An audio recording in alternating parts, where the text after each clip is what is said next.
NXT starts off with a women's tag team match between Fatal Influence and the Ren QCC. This was a really good match. Really enjoyed this match. Really good match. Kendra Gray, of course, looked great as she always does, but Ren Sinclair also looked great. Lainey Reed constantly impresses me every time she's in the ring. But towards the end of the match, you end up getting Kendra Gray puts Lainey Reed in an arm lock.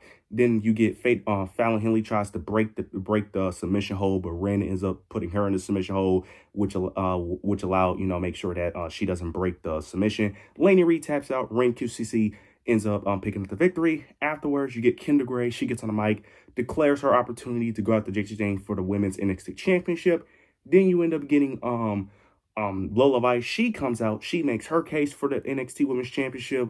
Mr. Stone comes out, makes it known that next week is going to be a number one contendership match between Kendra Gray, Lola Vice, number one contendership match for the Women's NXT Championship. This is very interesting. This is going to be very interesting to see how they play this. Now, this is only going to end in one or two ways. Either Kendra Gray wins, or it's going to be a DQ caused by Fatal Influence. I think my gut is telling me they're going with Kendra Gray. That's my gut. With the way they push Kendra Gray, with the way they've been building her up, I think they're going to put Kendra Gray in this situation. Personally, I want Lola Vice to win. Personally, I think Lola Vice should be the one in this position. I like Kendra Gray. I do. I don't like her that much to the point where I want her to win the NXT Championship this quickly. I think this is a bit soon, in my opinion. Now, me personally, I know why people want her to win. I know people love her in-ring work. I'm more of a character worker guy. I just haven't seen much of her character for me to want to see her win a championship right now.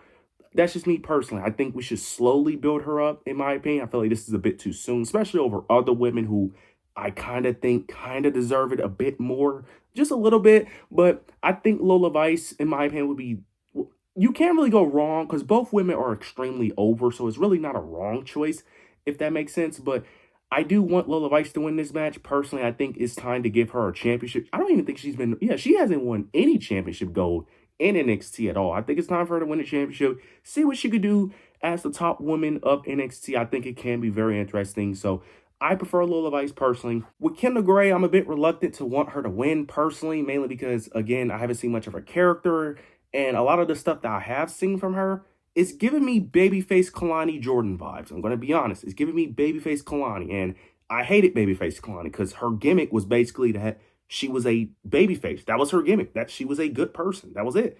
There was nothing else. Just great wrestling and good person, which people are loving right now, but at a certain point, it can really ruin some things during builds and stuff, because I hated her North American Championship reign because it was good matches, but the feuds was just very boring because she was very boring. So right now, Kendra Gray, again, I can't really judge Kendra Gray from a character standpoint because they haven't gave us much from a character standpoint in terms of NXT. I don't know what she does on Evolve, but I would rather prefer Lola because they at least develop some more character work. But it could be interesting if they make it a triple threat.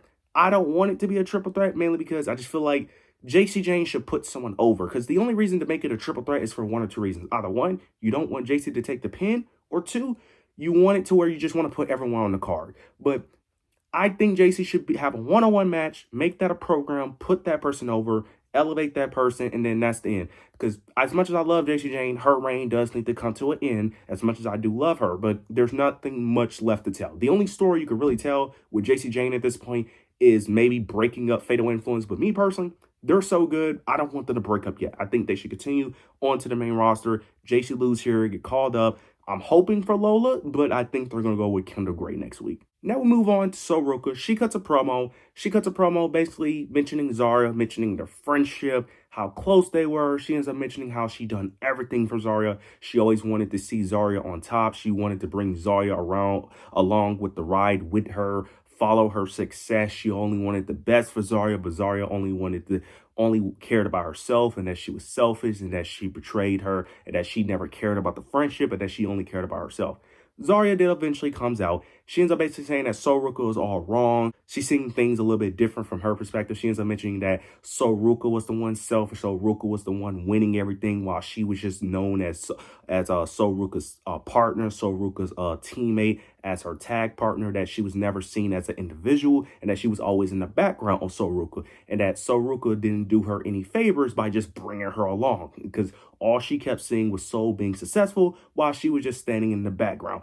I love the story they was telling here. They're basically telling this. I love the story they're telling her of that Soruka feels that she's in the right because she tried to bring Zarya along, and that's helping Zarya. Where Zarya feels the opposite, where just because you're bringing me along with you isn't really helping me because it's not getting me to where I want to be. So they both made great points. But in this promo, Zarya was getting cheered. Soruka was getting booed, which is crazy because Soruka is supposed to be the babyface, but Zarya was the one getting cheered. And I understand why she was getting cheered because in this promo, Zarya made it very convincing of her points because she made some good points in this promo. She made it very convincing where when Soul was explaining herself, it felt more like she was trying to justify herself, where Zarya spoke like more like she made you feel like she was in the right, if that makes sense. She came off as a justifiable heel. She gave off like Kevin Owens, Drew McIntyre vibes, when they talk about the reasons why they do the things they do.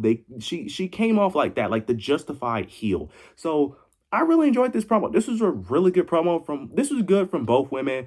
Really great from Zarya. Zarya should be winning this match. There's no other outcome. The only way, yeah, Zarya should win. There's no excuses. Zarya should win. Soruka could get called up to the main roster, and that's it. Now, if Soruka's going to stay, she could turn heel and do a Trick Williams, but if she's going to turn heel, it should be after Stand and Deliver, not during the match. No. Zarya needs to win. There's no ifs, ands, or buts. Zarya needs to win, and that's it. Soruka does not need to win this match. This doesn't help her at all. Zarya needs to win, demonstrate her as the dominant heel. But this was a great segment. We get a women's match between Kelani Jordan versus Thea Hale. This was a very quick match, which I was kind of surprised by. This match ended up becoming a thing due to last week. Thea Hale was talking to Jada Parker, if I'm not mistaken. Or I think she was talking to Tana Paxley, but then she left. Then Kelani interrupt Thea Hale, talked about her, that she needs to change her attitude and that she needs to be a bit more ruthless and be more like Kelani. Basically have to change her ways in order to get more success.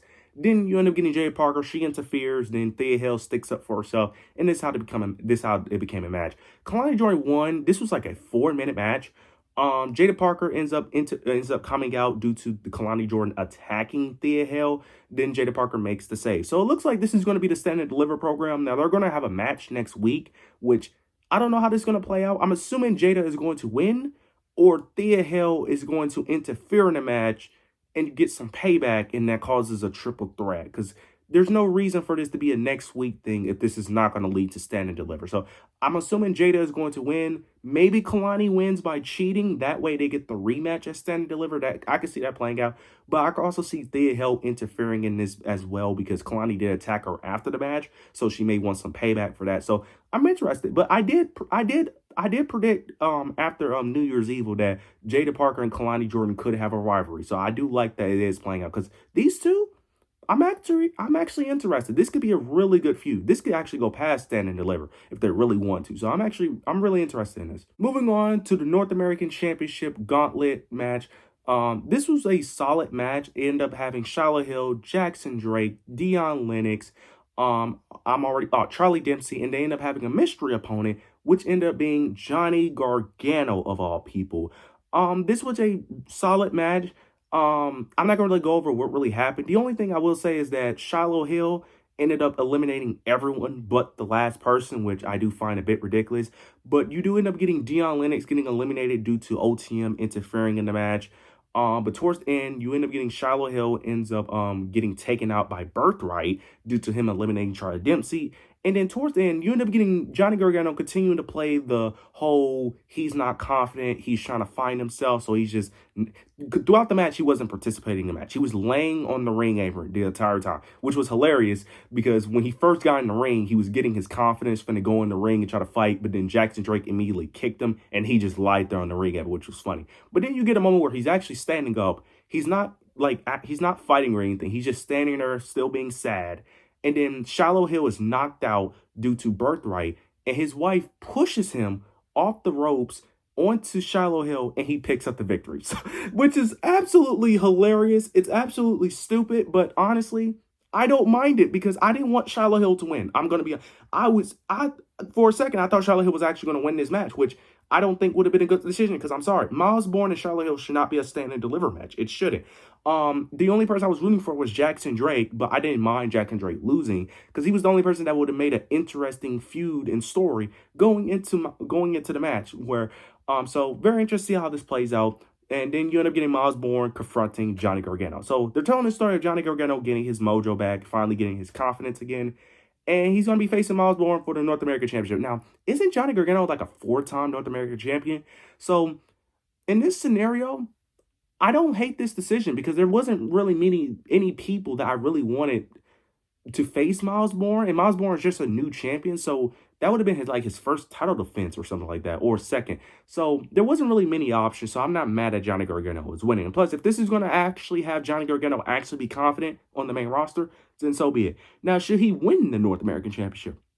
I actually think he should, honestly, bro, because I like Miles Bourne, but I don't like him that much. And honestly, I think it would bring some prestige to that championship because now it is new when it comes to Miles Bourne, but the men's division right now don't really have any top competitors right now, and you kind of need a top champion to make it be a little bit more prestigious, in my opinion. And so I think Johnny Gargano will really bring that personally. I think guys could benefit from facing Johnny Gargano, and plus whoever beats him will be elevated immensely. So personally, I want Johnny Gargano to win. Plus, he's been booked terrible. So him having another NXT run, short stint, he doesn't need to hold it long. He can hold it for like 2 months and then go back to the main roster personally. I like the idea, but I don't.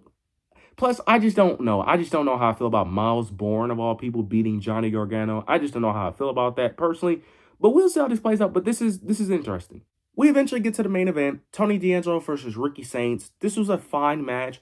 You end up getting towards the end. It ends up being a disqualification due to Ethan Page attacking Tony D'Angelo. They jump Tony D'Angelo. Joe Hendry comes out. He takes out everyone. He takes out Ricky, takes out Ethan, and takes out Tony D'Angelo. But then you end up getting a moment where Ethan Page and Ricky Saints are both holding the NXT Championship, and they're both basically fighting over. They both stare at each other with a certain look in their face because they both want the NXT Championship. They're telling the story of Ethan Page wanting to get back on the top. Ricky also wants to get back at the top. So they're trying to play, this is going to ruin their friendship story. This is probably going to be a fatal 4-way at Stand and Deliver, which is probably the best choice, if I'm being honest, because Joe Hendry as champion, since he is such a new champion, it is best to probably do a fatal 4-way because I'm going to be honest, I am not interested in a 1v1 match with. If this wasn't Stand and Deliver, it would be a different situation, but since it is Stand and Deliver, it probably is best for him to be in a fatal 4-way. And plus, it is the most unpredictable option because if he does a one-on-one match with any of these guys, he's winning. Joe Hendry is not losing. At least with a fatal 4-way, it does cause it to be a bit more unpredictable, in my opinion. So we'll eventually see how this all unfolds. Overall show was great. NXT continues to be the best weekly show. It's crazy how NXT Stand and Deliver feels more like WrestleMania than actual WrestleMania. It's actually insane. But this was a really great show. You guys let me know your overall thoughts and opinions down below in the comment section. Make sure to like, comment, subscribe. Make sure you hit the notification bell so you don't miss any of my content. But yeah, that's it.